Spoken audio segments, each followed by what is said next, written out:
पीके Rohila study point YouTube channel पर आप सभी का एक बार फिर से स्वागत है। तो आज का हम प्रश्न स्टार्ट करते हैं। उससे पहले आपसे रिक्वेस्ट है कि वीडियो को आप ज़्यादा से ज़्यादा शेयर कर दें ताकि सभी लोग इससे जुड़ जाएं, और साथ में यदि आपने अभी तक चैनल को सब्सक्राइब नहीं किया तो चैनल को सब्सक्राइब करें। तो आज का प्रश्न आपके सामने स्टार्ट है।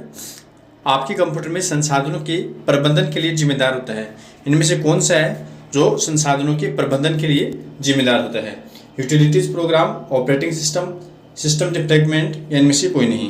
तो संसाधनों का प्रबंधन है वो ऑपरेटिंग सिस्टम करता है। कौन करता है? Operating system. नेक्स्ट क्वेश्चन है, एक डिवाइस को डाटा और निर्देश खोजने और उन्हें सीपीयू को उपलब्ध कराने में जितना समय लगता है उसे क्या कहते हैं? तो डिवाइस को डाटा और निर्देश खोजने और इसे सीपीयू को उपलब्ध कराने में जितना समय लगता है उसको क्या कहते हैं? Clock speed, processing cycle, CPU speed या एक्सेस टाइम। तो वो कहलाता है एक्सेस टाइम। क्या कहलाता है? Access time. अगला प्रश्न है, माइक्रो कंप्यूटर हार्डवेयर में भौतिक उपकरणों के 3 आधारभूत वर्गीकरण शामिल होते हैं। ये कौन से हैं? तो ऑप्शन आपके सामने है। तो इसका राइट आंसर हो जाएगा सिस्टम यूनिट, इनपुट आउटपुट तथा मेमोरी। तो इसका ये राइट आंसर हो जाएगा कि किसी भी हार्डवेयर के भौतिक उपकरणों में एक तो सिस्टम यूनिट होता है, एक इनपुट आउटपुट और तीसरा मेमोरी। नेक्स्ट है, सभी तार्किक एवं गणितीय परिकलन जो कंप्यूटर द्वारा किए गए हो वो किस पर होते हैं? प्रणाली बोर्ड पर, केंद्रीय नियंत्रण यूनिट पर, या सेंट्रल प्रोसेसिंग यूनिट, या मेमोरी। तो जितने भी गणितीय परिकलन है वो आपके सेंट्रल प्रोसेसिंग यूनिट पर होते हैं। किस पर होते हैं? सीपीयू पर। नेक्स्ट है, रैम वोलेटाइल मेमोरी है। वोलेटाइल का अर्थ होता है उड़ने वाली मेमोरी, नष्ट होने वाली मेमोरी। तो ये रैम को वोलेटाइल क्यों कहा है? क्योंकि इसमें रीड और राइट दोनों के लिए यूज किया जा सकता है, या इसमें किसी भी लोकेशन को सीधे एक्सेस किया जा सकता है, या इसमें कंटिन्यूस पावर सप्लाई की जरूरत नहीं होती है, या डाटा को रिटर्न करने के लिए इसे सतत पावर की जरूरत होती है।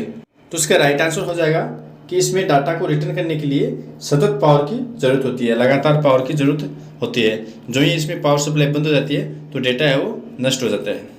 नेक्स्ट है, जो डिवाइस इंफॉर्मेशन स्टोर करती है और कंप्यूटर को कार्य करने के लिए जिनका प्रयोग करता है उन्हें क्या कहते हैं?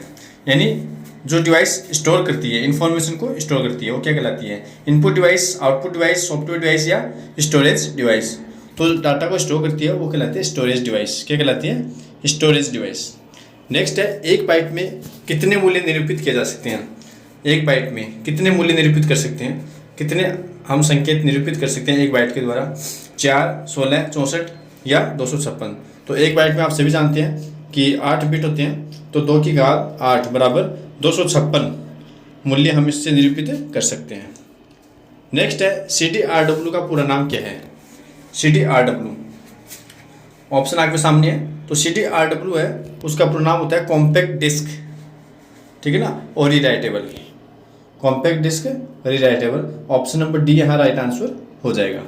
अगला प्रश्न है, ALU किसका परिचालन संपन्न करता है? लॉगरिथम आधारित, ASCII आधारित, अर्थमेटिक आधारित, या इनमें से कोई नहीं। तो ALU है वो अर्थमेटिक आधारित परिचालन करता है। नेक्स्ट है, इनमें से कौन सा स्टोरेज डिवाइस का उदाहरण है? कौन सा इसमें स्टोरेज का उदाहरण है? टेप्स है, चुंबकीय है, मैग्नेटिक टिप्स है, DVD है, या सभी है? तो ये सभी है, ये सभी स्टोरेज डिवाइस है। टेप भी है, चुंबकीय डिस्क भी है, DVD भी है। नेक्स्ट है, एक हार्डवेयर डिवाइस जो डेटा को अर्थपूर्ण इंफॉर्मेशन में परिवर्तित करता है। ऐसा हार्डवेयर डिवाइस कौन सा है जो डेटा को अर्थपूर्ण इंफॉर्मेशन में परिवर्तित करता है? Protector, output device, input device, या प्रोसेसर। तो ऐसा होता है प्रोसेसर। प्रोसेसर क्या करता है? डेटा को और अर्थपूर्ण सूचना में बदल देता है। अगला है, डिस्क को ट्रैक और सेक्टर में विभाजित करने की प्रक्रिया क्या कहलाती है? फॉर्मेटिंग, क्रैशिंग, ट्रैकिंग, या एलाटिंग। तो डिस्क को ट्रैक और सेक्टर में विभाजित करना, ये जो क्रिया है वो कहलाती है फॉर्मेटिंग। क्या बोलते हैं उसको? फॉर्मेटिंग कहते हैं।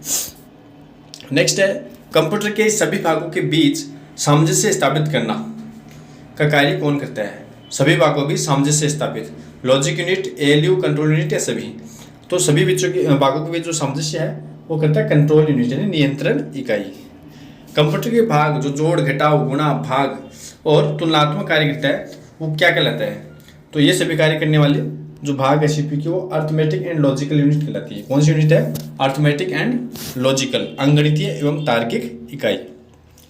नेक्स्ट, देरी से बचने के लिए अगले डाटा या इंस्ट्रक्शन को प्रोसेस के लिए स्टोरेज स्पेस क्या कहलाता है? कैश, रजिस्टर, रैम या सीपीयू। तो अगले डाटा इंस्ट्रक्शन को प्रोसेस के लिए पहले से जो स्टोरेज स्पेस होता है वो कहलाता है कैश। नेक्स्ट, स्टोरेज माध्यम की क्षमता की इकाई है। स्टोरेज माध्यम की क्षमता की इकाई क्या है? बाइट है, बिट, बग या घन मीटर। तो स्टोरेज माध्यम की जो क्षमता की इकाई है वो बाइट कहलाती है। क्या कहलाती है? बाइट। नेक्स्ट क्वेश्चन है, यदि प्रयोक्ता को यानी यूजर को सीपीयू में तत्काल उपलब्ध सूचना की जरूरत हो तो ये किस में स्टोर की जानी चाहिए? सीपीयू में, रैम में, सीडी में या सेकेंडरी स्टोरेज में? तो जब सीपीयू को तत्काल सूचना की आवश्यकता हो तो वो रैम के अंदर उपलब्ध होनी चाहिए। किस में उपलब्ध होनी चाहिए? रैम में। नेक्स्ट है, फ्लॉपी में सर्किल संरचना को क्या कहते हैं? ट्रैक्स, सेक्टर, बेड सेक्टर या सरफेस। तो फ्लॉपी में जो सर्किल रचना है सर्किल की तरह वो क्या कहलाती है? ट्रैक। क्या कहलाती है? ट्रैक कहलाती है। ऑप्शन नंबर ए यहाँ राइट आंसर हो जाएगा। नेक्स्ट है, कौन से मीडिया में डेटा या जानकारी उनमें यूजर द्वारा एक से ज़्यादा बार स्टोर करने या लिखने की क्षमता है? कौन सी मीडिया में जो जानकारी है, सूचना है, डेटा है वो एक से अधिक बार लिखने की क्षमता होती है? CDR डिस्क में, CDRW में, जिप डिस्क में या ऑप्टी डिस्क में? तो ये इसका राइट आंसर हो जाएगा CDRW डिस्क में, यानी CD rewritable. Compact disc rewritable है तो रीराइटेबल का मतलब है कि उसमें पुनः लिखा जा सकता है। नेक्स्ट है, किसमें संग्रहित सूचनाएं विद्युत सिग्नल द्वारा हटाई जा सकती है? तो यह सभी जानते हैं आप, रोम के प्रकार है EEPROM, इलेक्ट्रिकल, ये EEPROM से आप सभी जानते हो, erasable programmable read only memory, और प्रोम आप जानते हो programmable read only memory, RAM आप जानते हो रैंडम एक्सेस मेमोरी, और EEPROM तो इसका मतलब होता है electrically erasable programmable read only memory, यानी इलेक्ट्रिकल यानी विद्युतीय संकेत के द्वारा हटाई जा सकती है। तो प्रश्न में ये पूछा है कि विद्युत सिग्नल द्वारा हटाई जा सकने वाली मेमोरी है, तो इसका राइट आंसर हो जाएगा EEPROM, electrically erasable programmable read only memory. Next है, ऑक्सिलरी मेमोरी कही जाती है? प्राथमिक मेमोरी, द्वितीयक मेमोरी, बैकअप मेमोरी या कैश मेमोरी? तो ऑक्सिलरी बैकअप मेमोरी हो ऑक्सिलरी मेमोरी कहलाती है। नेक्स्ट है, वार्म बूटिंग क्या है? गर्मी के मौसम में बूटिंग, या कमरे का तापमान अधिक होने पर कंप्यूटर चलाना, या कंप्यूटर को रिस्टार्ट बटन या कंट्रोल अल्टर डिलीट के द्वारा स्टार्ट करना, या जल्दी जल्दी कंप्यूटर को चलाना। तो वार्म बूटिंग का अर्थ होता है कि कंप्यूटर को रिस्टार्ट बटन द्वारा या अल्टर कंट्रोल डिलीट द्वारा हम स्टार्ट करते हैं, यानी चलते हुए कंप्यूटर को पुनः स्टार्ट करते हैं, वो कहलाती है वार्म बूटिंग। नेक्स्ट है, कैश मेमोरी है temporary and costly, point two point, high speed memory या इनमें से कोई नहीं? तो कैश मेमोरी है वो एक हाई स्पीड मेमोरी का एग्जाम्पल है। कौन सी मेमोरी है? High speed memory. रैम से भी तीव्र गति से कार्य करती है। नेक्स्ट है, रैम चिप किसके द्वारा बनाई गई? इंटेल, मोटरोला, IBM या इनमें से कोई नहीं? तो जो रैम चिप है वो IBM के द्वारा बनाई गई थी। किसके द्वारा बनाई गई? IBM, international business machine corporation है, इसके द्वारा ये बनाई गई थी। नेक्स्ट है, CPU प्रोसेसिंग पावर किस में मापी जाती है? CPU का जो प्रोसेसिंग पावर हो किस में मापी जाती है? IPS में, CIPS में, MIPS में या KIPS में? तो इसका राइट आंसर हो जाएगा MIPS में। MIPS का पूरा नाम क्या है बताइए आप जल्दी से कमेंट करके। मैं बता देता हूँ आपको, मिलियन इंस्ट्रक्शन पर सेकेंड, मिलियन इंस्ट्रक्शन पर सेकेंड। नेक्स्ट है, फ्लैश क्या है? फ्लैश क्या है? सॉफ्टवेयर है, हार्डवेयर है, रैम है या रोम है? तो फ्लैश क्या है? तो फ्लैश क्या है? एक प्रकार की रैम है। ऑप्शन नंबर सी यहाँ राइट आंसर हो जाएगा। नेक्स्ट है, कौन रैम नहीं है? फ्लैश, DRAM, SRAM या PRAM? कौन सा रैम का प्रकार नहीं है? तो यहाँ आप सभी जानते हैं फ्लैश मेमोरी एक प्रकार की रैम मेमोरी है, DRAM डायनेमिक रैम होती है, SRAM स्टैटिक रैम होती है। तो यहाँ PRAM है, यह ऑप्शन रैम का प्रकार नहीं होता, तो यहाँ ऑप्शन डी राइट आंसर हो जाएगा।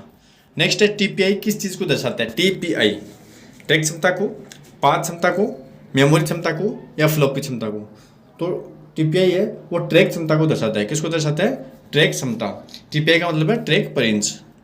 नेक्स्ट है, कौन सा पहला इंटेल प्रोसेसर था? इंटेल का पहला प्रोसेसर कौन था? 3080, 4004, 8080 या 8086?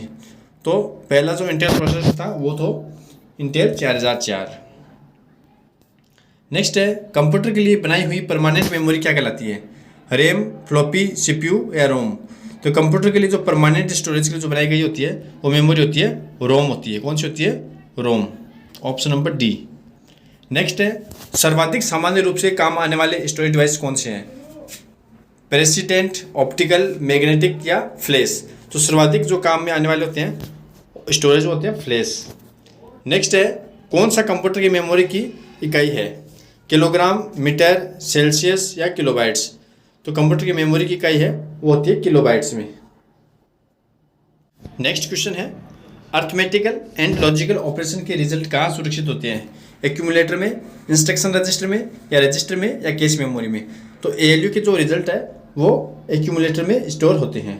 तो बहुत ही कम समय में आपको अधिक से अधिक प्रश्न करवाए जाएंगे यहाँ। हार्ड डिस्क किससे बनती है? हार्ड डिस्क है वो किससे बनती है? प्लेट से, प्लेटर से, डिस्क से या रिकॉर्ड से? तो इसका राइट आंसर हो जाएगा प्लेटर से। यानी हार्ड डिस्क है वो एक प्लेट नहीं होती बल्कि कई प्लेटों का समूह होती है। 1 टेराबाइट में कितने मेगाबाइट होते हैं? 1 टीबी में कितने एमबी होते हैं? तो यहाँ आप देख सकते हो राइट आंसर हो जाएगा 10,48,576 एमबी। 1 टीबी में 10,48,576 एमबी होते हैं। अगला है 1 गीगाबाइट लगभग किसके बराबर होता है? 1 गीगाबाइट या पूछा है तो आप मेमोरी यूनिट है उसका आपने भली प्रकार से अध्ययन किया होगा कि बिट है सबसे छोटी इकाई होती है मेमोरी मापने की, 0 और 1 के रूप में, और 8 बिट के समूह को हम बाइट कहते हैं।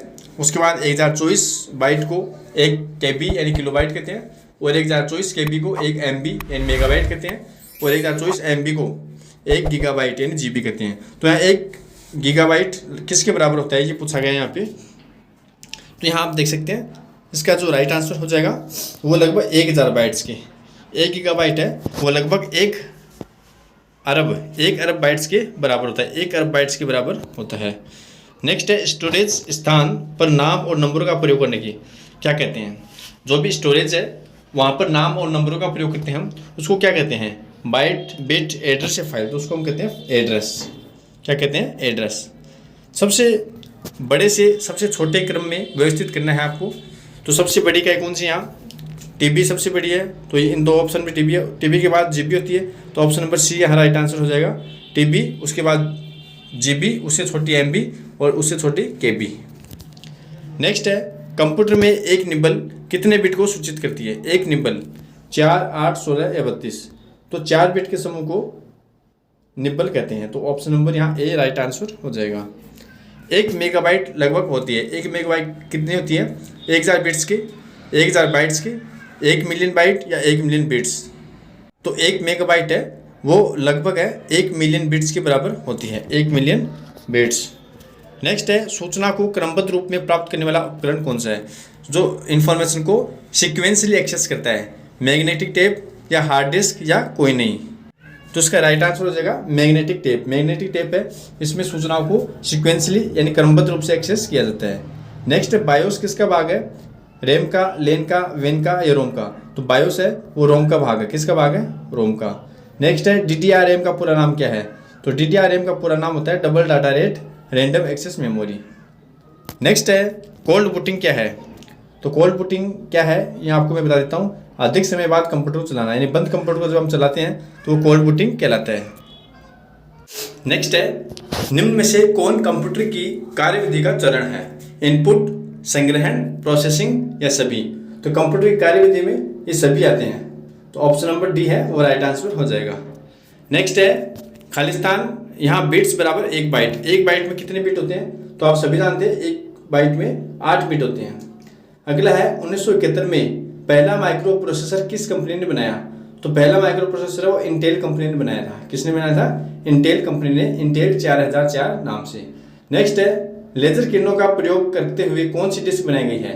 लेजर किरणों का प्रयोग करते हुए फ्लॉपी डिस्क, CD रैम या हार्ड डिस्क या मैग्नेटिक टेप? तो लेजर किरणों का प्रयोग करके CD रोम का निर्माण किया गया है।